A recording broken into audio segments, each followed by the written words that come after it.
Howdy Huskies, welcome to 5.3. We are going to go ahead and do our double angles today, but go ahead and hit the pause button, try those review questions, and then come on back. Welcome back. So in both of these, we're trying to find the period. So the first one is going to be pi, and this one's going to be pi over 2, and this one's going to be 1. So if you got those right, you can skip ahead. If not, let's go ahead and make sure we're good. So remember, period is going to be 2 pi over b for cosine, and then pi over b for tangent. And so in both cases, our b term, which is really what we're going to be looking at today here, is 2. So this is going to be 2 pi over 2, which is just pi, and this will be pi over 2, which doesn't reduce, so there you go. And then with our last one here, remember cotangent is the same thing as 1 over tangent, and since that is tangent, those will cancel, and all we'll have with is 1. So today we're going to talk about double angles. And so the first thing we're going to do is try to clarify what we mean by double angles. So let's first draw some angle x. We'll draw it in the first quadrant. We'll go boom. And let's just hypothetically call it pi over 3. So this would be my angle x. So if I double that, ladies and gentlemen, boys and girls, which is what we have over here with 2x, we're going to go ahead and end up over in this quadrant because it's going to be a pi over 3 times 2, which is going to be 2 pi over 3. So all the way over here would be 2x. So notice it's in a completely different place. And so that's why we can't just double it. That's the biggest mistake people do is if we go back to what we've done before. Sorry, I'm going to erase this. It's from a previous video. A lot of times what people like to do is they like to think of when we're doing our double functions is that our a is 2, and that's going to affect our amplitude, and that's not actually what it is. In this case, we are affecting our period. It is our b value. So we're going to change the graph as far as how long it is or how short it is. So there's different rules for that. So we're going to go ahead and do something that we don't normally do, and that's actually derive our rules and tell them where they come from. But the first thing I want us to remember is that x plus x is going to be 2x. And I think we all know that. And x times x is going to be x squared, also something I already know, but it is going to be helpful that we're going to use throughout the course of the day. So sine 2x, which if we break it apart is x plus x. Well, remember, ladies and gentlemen, we just did our sum and difference formula. So let's look at that sum formula for sine. So it's going to be sine of the first term, cosine of the second term, and since they're both x, we're good with that. And then we're going to have plus cosine of the first term, and then sine, boom. And so, ladies and gentlemen, if we look at this right here and this right here are the same thing. This is like saying, okay, let's just rewrite the order. So sine x, cosine x, those are the same things because you're just multiplying, and the commutative property says that you can multiply in any order that you want. So if I have one piece, which we'd call an x, and this is another x, we can add those together to give us 2x, right?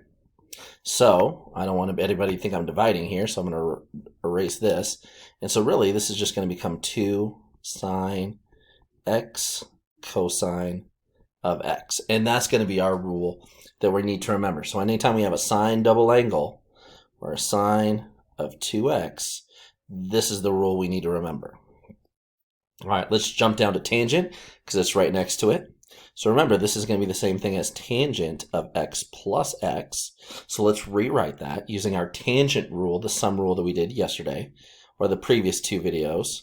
So that's tangent x plus tangent x, and then 1 minus tan x times tan x. Alrighty, my friends, so on the top, we're going to use the same idea. X plus x is going to be 2x, so this is going to be 2 tangent x. And then the bottom, we have tan x times tan x. We're going to use that same rule that we had up there about x squareds. So this is going to be 1 minus tangent squared of x. So that's our rule that we need for that one. So we have our two rules here. Sweet.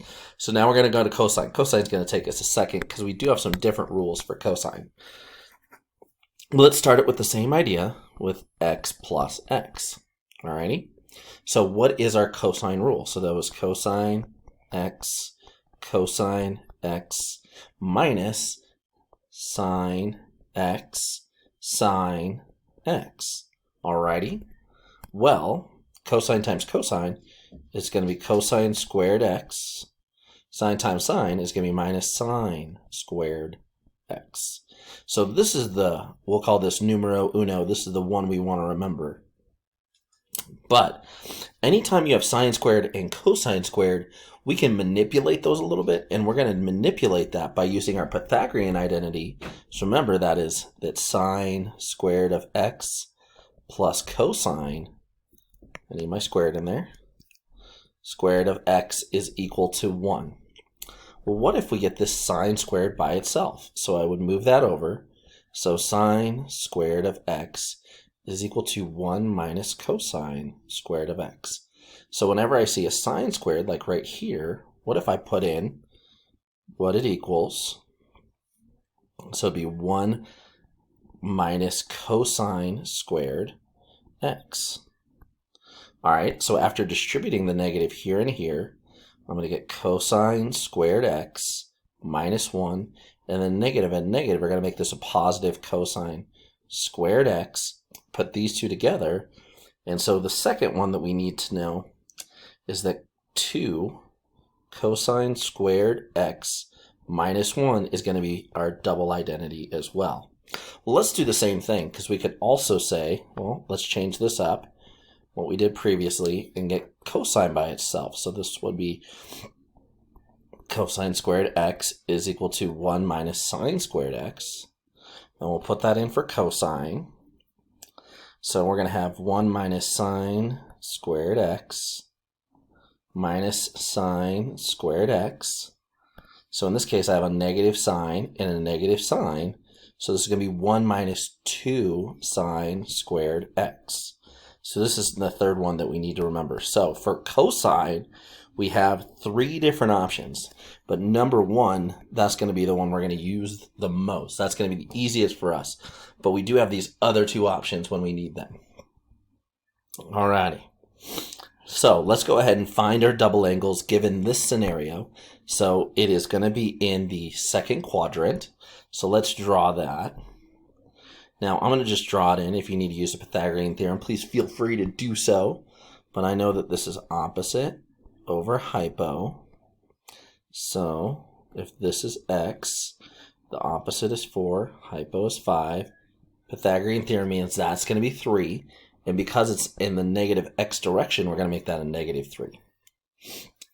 Alrighty. So let's go look at sine. So our rule for sine, if you recall, is going to be 2 sine of x cosine of x. So we're going to do 2 sine of x cosine of x. So 2 sine is going to be opposite over hypo. So that'd be 4/5. And then cosine is going to be adjacent here over hypo. So that's going to be a negative 3/5. And it doesn't matter which order you do. I'm just going to go from left to right. So if I multiply those, that's going to give me 8/5 times negative 3/5, which is negative 24/25. Make sure I have my negative in there. Checking my work, make sure it looks good. So that's our answer. Easy peasy lemon squeezy. So let me do the cosine one over here, since I have some room. So cosine is going to be cosine squared x, excuse me. Cosine squared x minus sine squared x. There we go. So cosine is going to be adjacent over hypo. So I'm going to do negative 3/5, and then you square it, and then minus 4/5 squared. So when you square parentheses, make sure you square the numerator and the denominator. So that's 9/25, excuse me, minus 16/25. So this will be negative 7/25.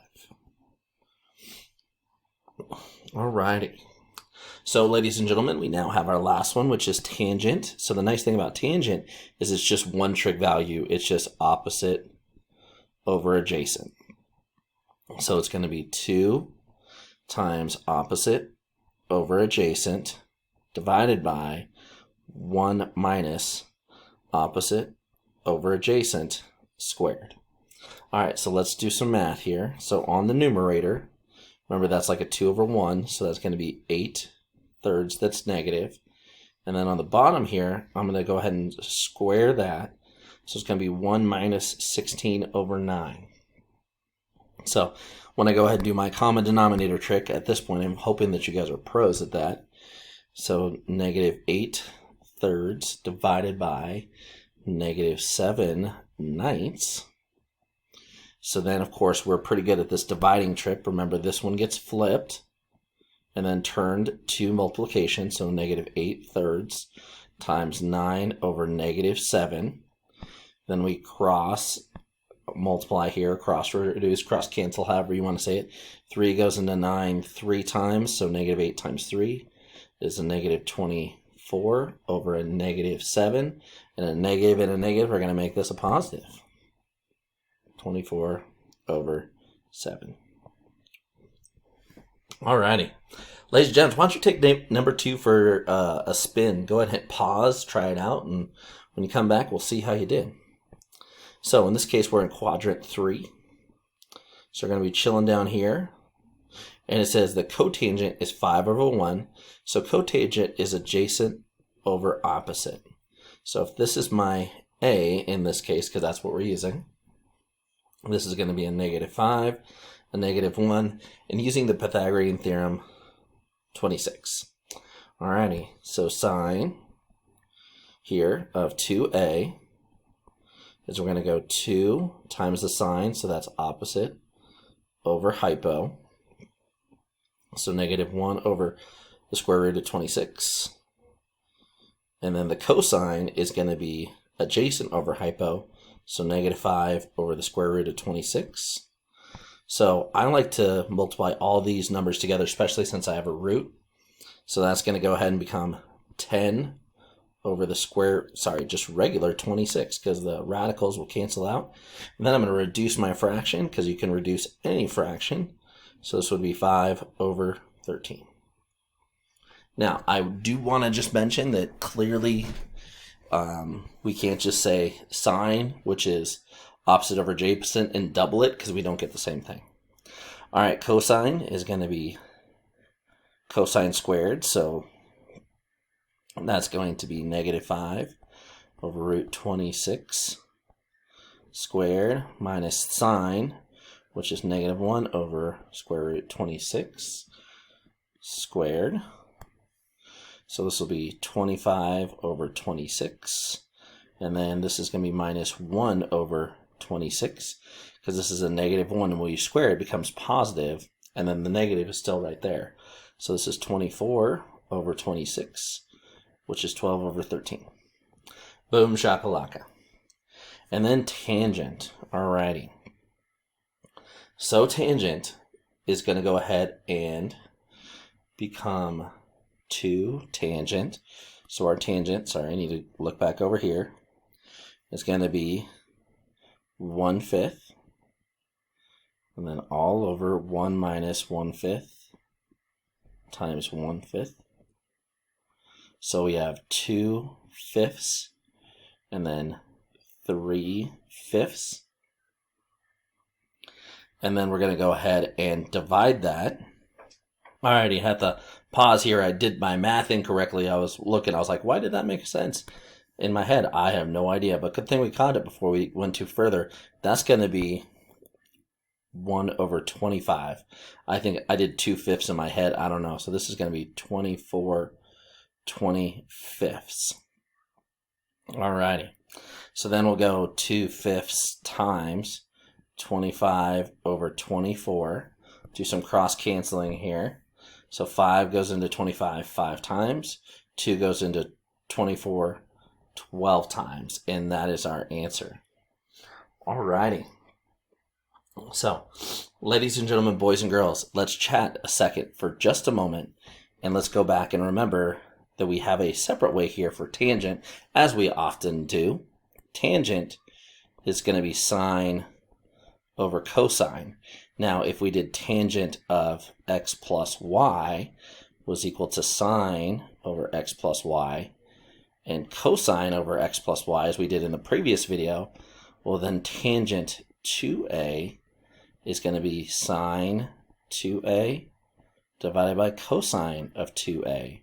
So we're going to use that same rationale to make this a little bit shorter and say sine, which was, as we can see over here, 5 over 13.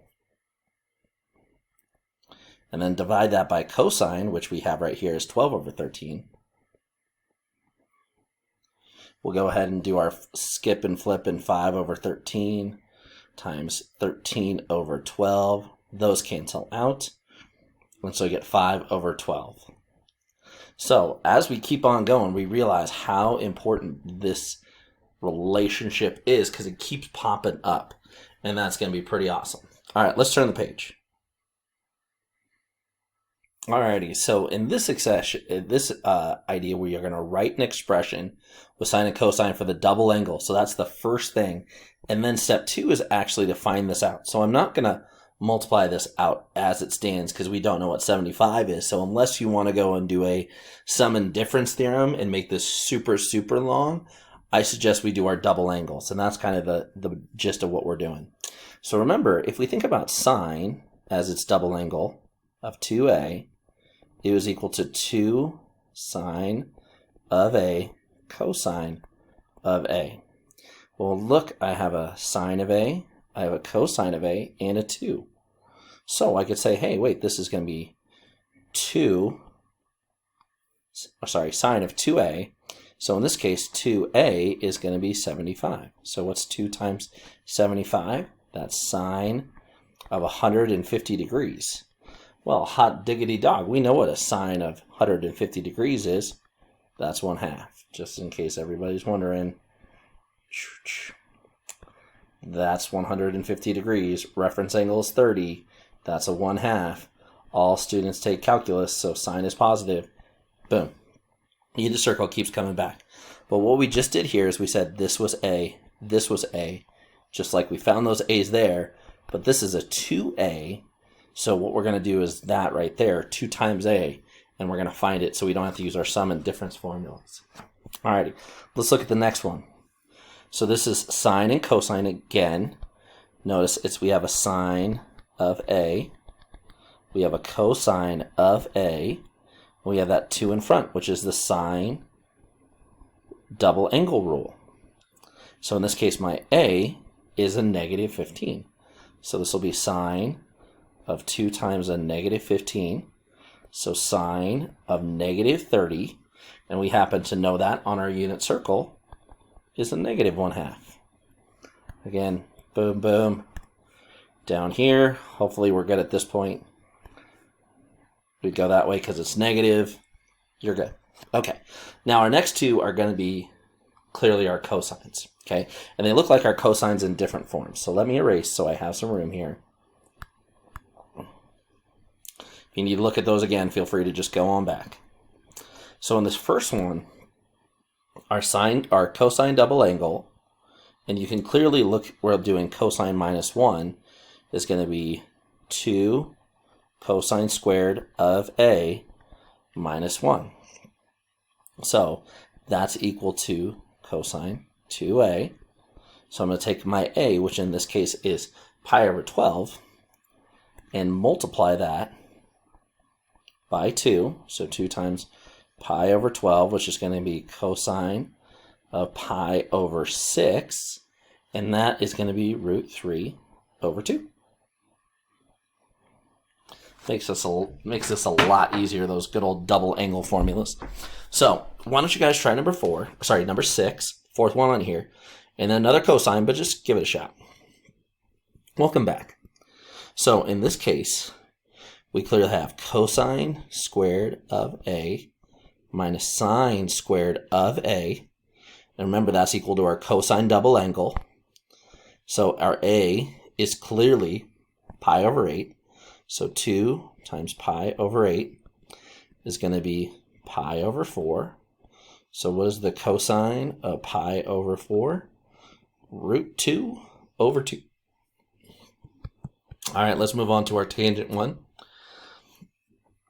So clearly, tangent is 2 tangent of whatever a is, or x, 1 minus tangent squared of a. So again, making sure that these match, because that's crucial. So we're going, okay, this is the same thing as tangent to a. So let's just take our a and double it.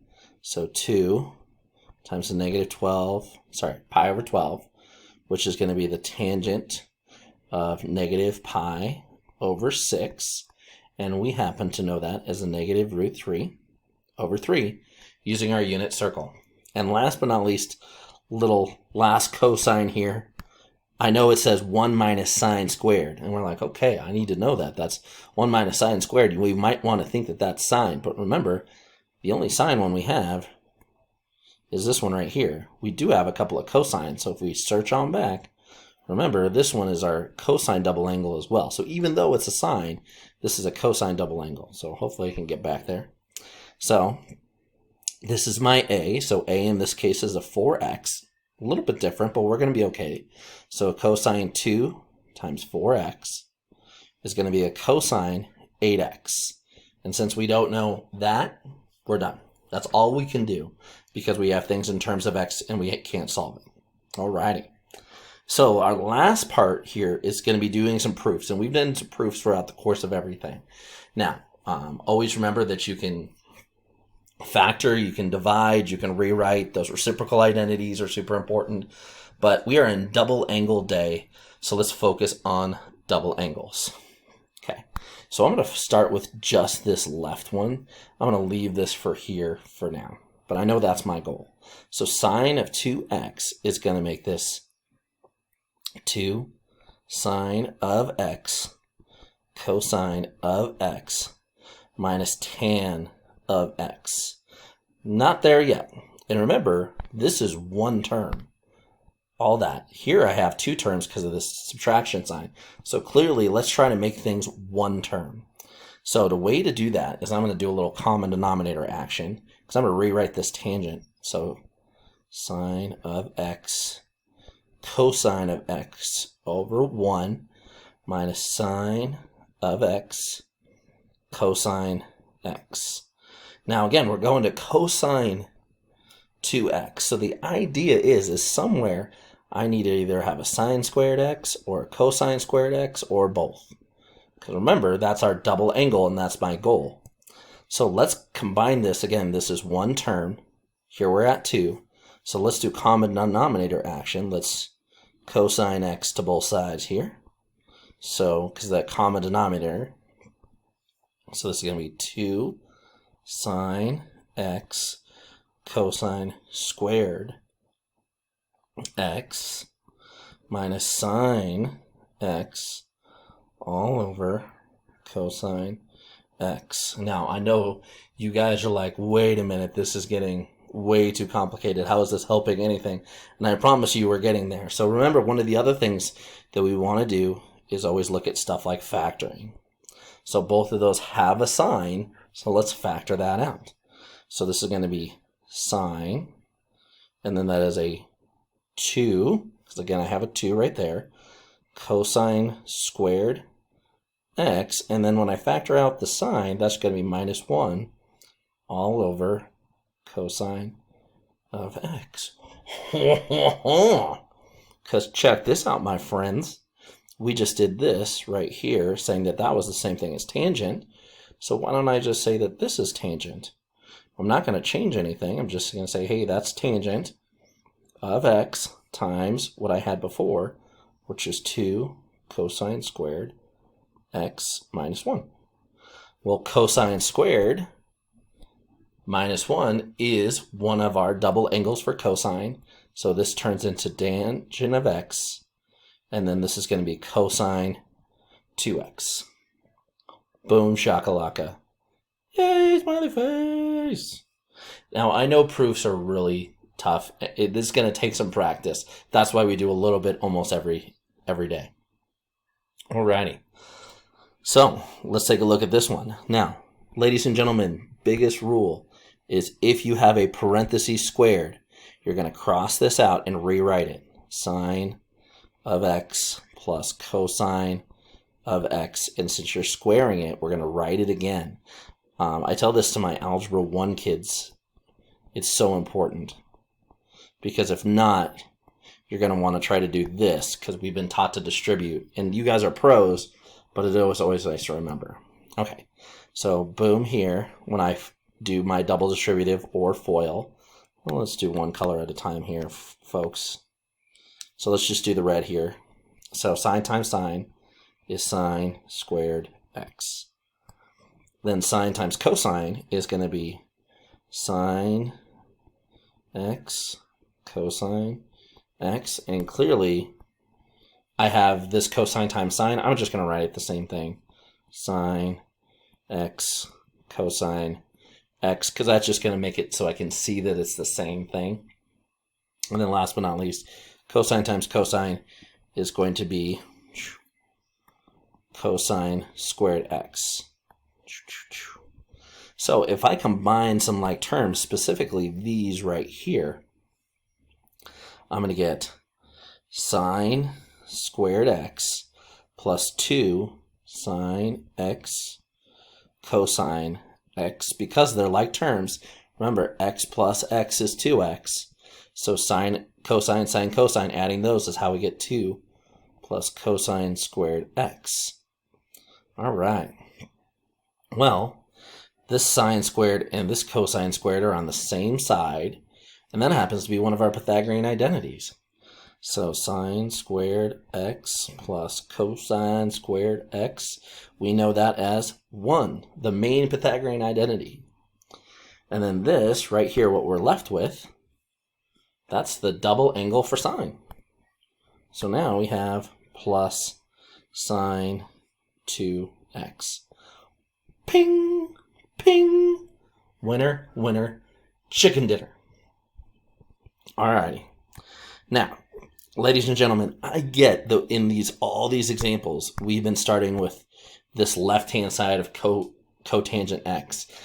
It looks great, but there's a lot more going on this other side. So that's where I'm going to go ahead and say that we should start. Let's start on that side as opposed to the cotangent side.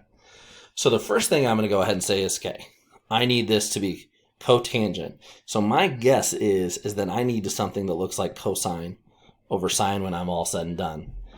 The 2x, not so much. So let's write this as 2 sine x cosine x. Cool. And then I have 1 minus cosine 2x. Alrighty. So what I notice is that, remember, cosine is on top for tangents, and we probably want to cancel something out. So because this is my double angle, I'm going to write the sine 1 for this double angle right here. So the top's not going to change. But the bottom is, because again, I want that sine to go away, so I just have the cosine. I'm going to have 1 minus 2 sine squared x. Boom shakalaka. All right, so I don't like having this 1 minus 1 because I know if I distribute this, I'm going to go ahead and get 2 sine x cosine x, and then 1 minus 1, and then a negative and a negative are going to make this a positive 2 sine 2x, or sorry, x squared. Oh, I love this when this happens because 1 minus 1 is 0. So then that just becomes a positive. So 2 sine x cosine x, and then this is a 2 sine squared. Well, sine squared is just obviously going to be 2 sine x's. All right, the 2's will cancel. Lovely.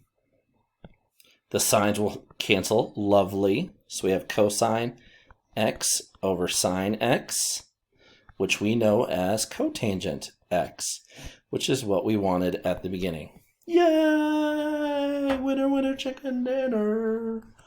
Alrighty, try this with a partner. So the idea is that you give this one a shot, see how well you do, and we'll go ahead and give this a run around at the end. Alrighty, so welcome back. We are in the second quadrant, and tangent is going to be opposite over adjacent.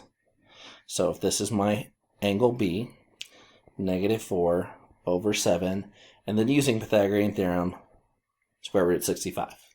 Cool? Alrighty. So I need cosine. So I'm going to go cosine squared x minus sine squared x to make this easier. So our cosine, because this is adjacent, over hypo, is going to be 7 over root 65 squared. And then the sine is going to be opposite over hypo, so -4 over root 65 squared, and then minus those together. And so I'm going to get 49 over 65 minus 16 over 65, which is going to give me 33 over 65. Cool. Alrighty, ladies and gentlemen, boys and girls, that's going to do it for today. Hopefully that you learned something today. Hopefully those proofs weren't too bad. We'll catch you next time.